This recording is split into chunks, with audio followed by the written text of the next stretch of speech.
Dans la journée du samedi 17 décembre 2022, après avoir parcouru plusieurs localités dans le cadre de sa reddition de comptes, l'honorable Rachid Badamassi est également allé voir les populations de Sanson, Teoupara, Bio Amadou, Betebou et Passatona qui, comme les précédentes, sont venues nombreuses écouter leurs députés leur rendre compte de son action à l'Assemblée nationale. Nous sommes à l'heure du bilan, ces jeunes. Beaucoup de députés viendront ici, beaucoup de candidats viendront ici. Demandez-leur ce qu'ils ont fait pour la commune de Tcharo. Ils ne pourront pas dire. Moi, je peux citer ce que j'ai fait en matière d'eau potable, je peux citer ce que j'ai fait en matière d'école, je peux citer ce que j'ai fait en matière d'assainissement. Nous avons légiféré en tant que député. Qu'est-ce que nous avons fait en tant que député? Qu'est-ce que nous avons fait pour vous en tant que député? Les gens disent parfois, nous sommes les députés Godio, les députés aux ordres, les députés marionnettes. Nous sommes là, caisse de résonance d'un pouvoir. Je leur demande pardon. Père, pardonne-leur quand ils ne savent pas ce qu'ils disent. Parce que s'ils savaient ce qu'ils disaient, ils n'allaient pas nous accuser. La 8e législature est une législature de raison. C'est une législature au service du peuple. La 8e législature, nous avons légiféré pour limiter le mandat des députés. Nous avons légiféré contre nous-mêmes pour permettre à la jeunesse d'exercer les fonctions parlementaires, d'exercer les fonctions politiques. Aujourd'hui, il n'y a plus de députés à vie. Il n'y a plus un mandat à vie. Il n'y a plus un mandat illimité. Ça, nous l'avons fait. Vous n'avez jamais vu un député qui ne veut pas rester éternellement au Parlement? Mais au nom, pour l'amour que nous avons pour la jeunesse, pour permettre à la jeunesse d'exercer les fonctions politiques, nous avons dit non. Prochainement, il faut limiter les mandats à 3. Ça, nous l'avons fait pour l'intérêt du peuple, pour permettre à la jeunesse de remplir.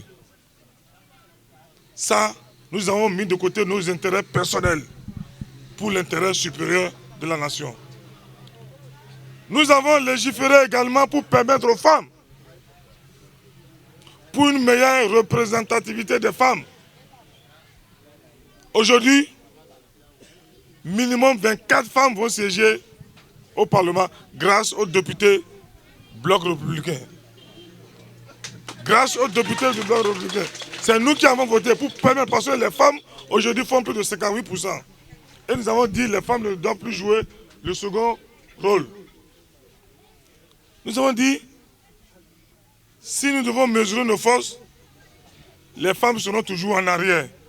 Nous avons légiféré, nous avons voté aujourd'hui minimum, je dis minimum. Sinon, avec les femmes que d'autres ont positionnées, on peut avoir au moins une trentaine ou bien une quarantaine de femmes à l'Assemblée nationale, grâce à l'actuelle législature. Est-ce que nous sommes députés Godio? Est-ce que nous sommes des marionnettes?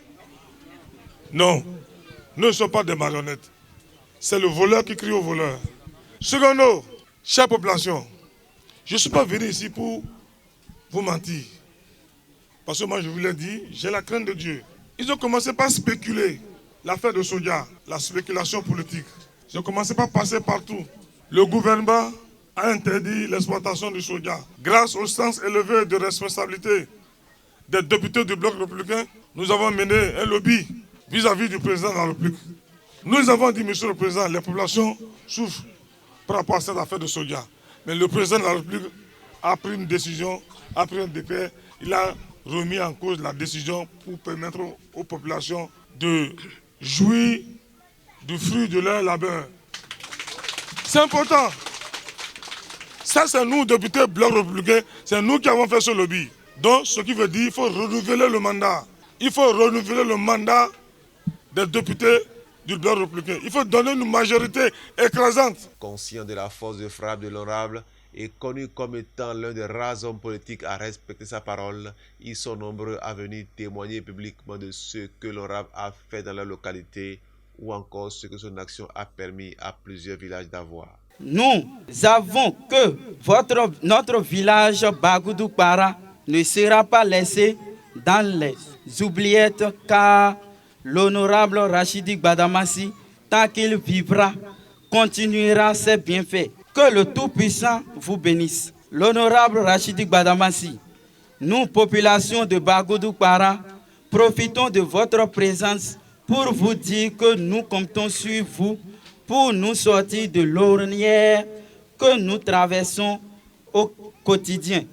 Notre village manque cruellement d'eau potable, source de toute vie.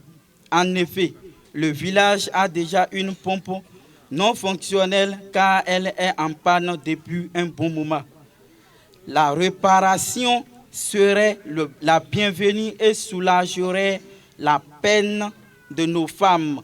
Et donc, pour bénéficier encore de la main généreuse de l'honorable Rachidi Gbadamassi, les populations ont exprimé leur doléance qu'il a encore acceptée parce qu'étant au service du peuple. Nous faisons la politique pour servir et non pour asservir le peuple. Parce que demain, nous allons rencontre à Dieu, créateur du ciel et de la terre. De la manière dont nous avons géré le pouvoir que Dieu nous a donné sur la terre. Je suis conscient de ça. Parce que après ici, il y a quelque chose qui nous attend. Et c'est ce que les hommes politiques ne savent pas. C'est pourquoi ils viennent faire des promesses sans lendemain et disparaissent.